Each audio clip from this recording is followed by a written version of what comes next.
Hey girl, let's talk crime. So this is 27-year-old Chance Comanche, and he played for the Stockton Kings, which is the NBA G League that is affiliated with the Sacramento Kings. And this is 19-year-old Sakari Hardin. Now, they had met about a year and a half ago on a dating app. They did date for a few months and then they broke up, but they did remain friends.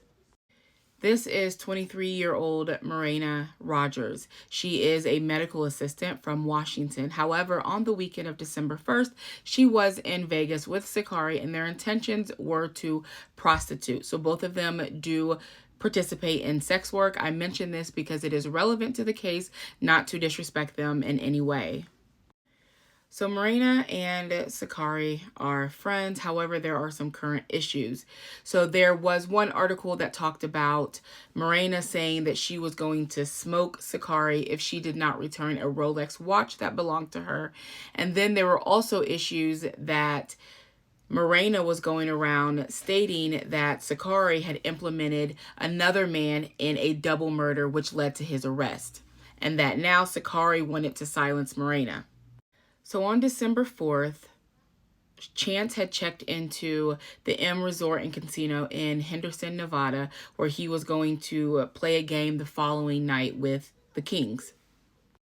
So Sakari tells Chance that Marina needs to be silenced. And so they go back and forth with different ways that they could end her life, with strangling, with poisoning, with a gun, all of these things. They also had attempted to hire a hitman who had ultimately backed out. And so now they decided that they would do it.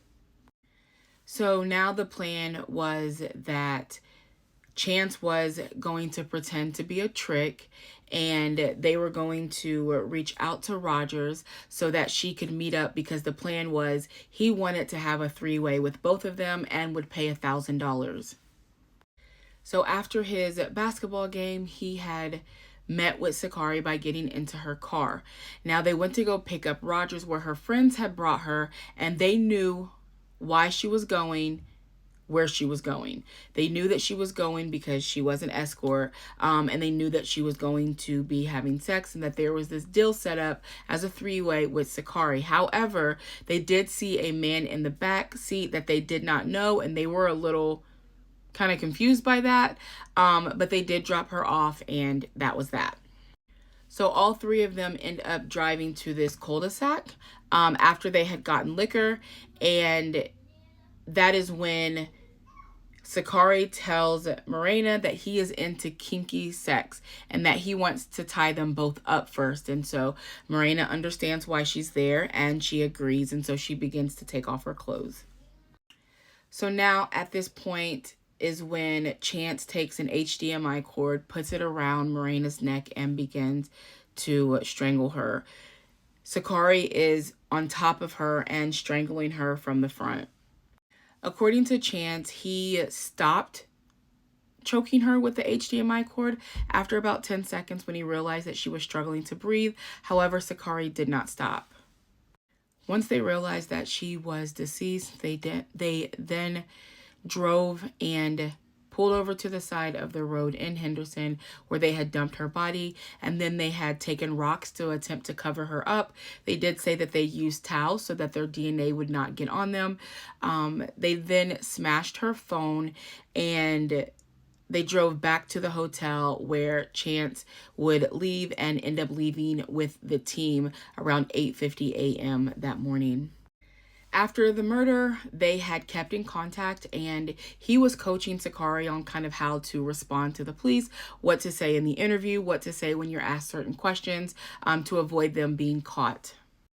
On December 7th, she was reported missing by her friends. They knew who she was last with, and so the police did bring them in. Ultimately, Chance did confessed to everything and ended up telling them where her remains were. Chance was arrested during a practice in California, and he will be taken back to Nevada. And Sakari is due back in court in February. She does have a $500,000 bond, and both of them have been charged with open murder. Chance Comanche's contract was terminated on December the 15th.